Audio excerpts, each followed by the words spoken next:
Chapter 13 of the Science of Getting Rich by Wallace D. Wattles. Recording is in the public domain. Chapter 13 Getting into the Right Business. Success in any particular business depends for one thing upon your possessing in a well-developed state the faculties required in that business. Without good musical faculty, no one can succeed as a teacher of music. Without well-developed mechanical faculties, no one can achieve great success in any of the mechanical trades. Without tact and the commercial faculties, no one can succeed in mercantile pursuits. But to possess in a well-developed state the faculties required in your particular vocation does not insure getting rich. There are musicians who have remarkable talent, and who yet remain poor.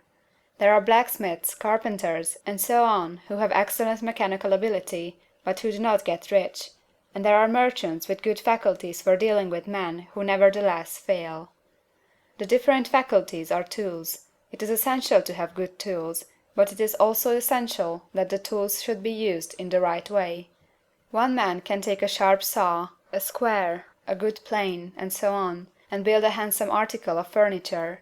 Another man can take the same tools and set to work to duplicate the article, but his production will be a botch. He does not know how to use good tools in a successful way. The various faculties of your mind are the tools with which you must do the work which is to make you rich. It will be easier for you to succeed if you get into a business for which you are well equipped with mental tools.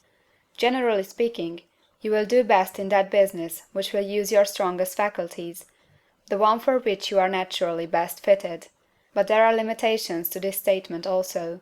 No man should regard his vocation as being irrevocably fixed by the tendencies with which he was born. You can get rich in any business, for if you have not the right talent, you can develop that talent.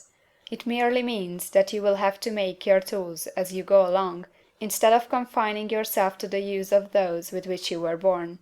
It will be easier for you to succeed in a vocation for which you already have the talents in a well-developed state, but you can succeed in any vocation, for you can develop any rudimentary talent, and there is no talent of which you have not at least the rudiment.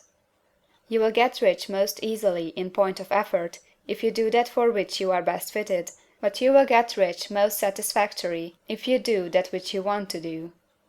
Doing what you want to do is life, and there is no real satisfaction in living if we are compelled to be forever doing something which we do not like to do, and can never do what we want to do. And it is certain that you can do what you want to do. The desire to do it is proof that you have within you the power which can do it. Desire is a manifestation of power. The desire to play music is the power which can play music seeking expression and development. The desire to invent mechanical devices is the mechanical talent seeking expression and development. Where there is no power, either developed or undeveloped, to do a thing, there is never any desire to do that thing.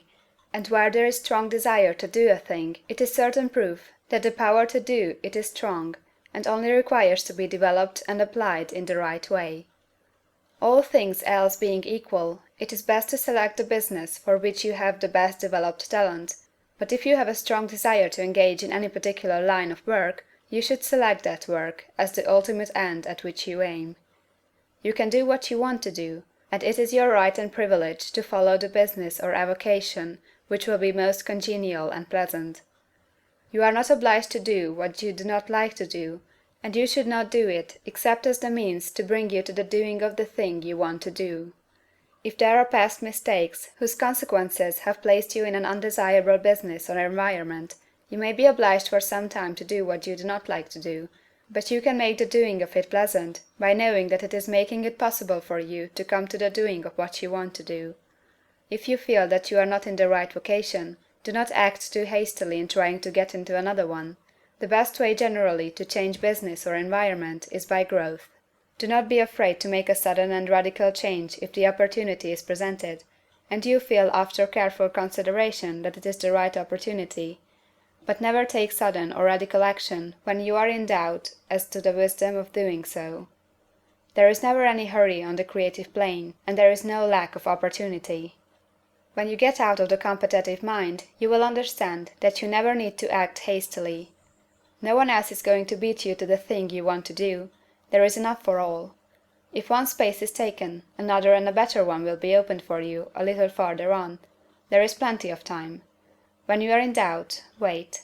Fall back on the contemplation of your vision, and increase your faith and purpose, and by all means, in times of doubt and indecision, cultivate gratitude.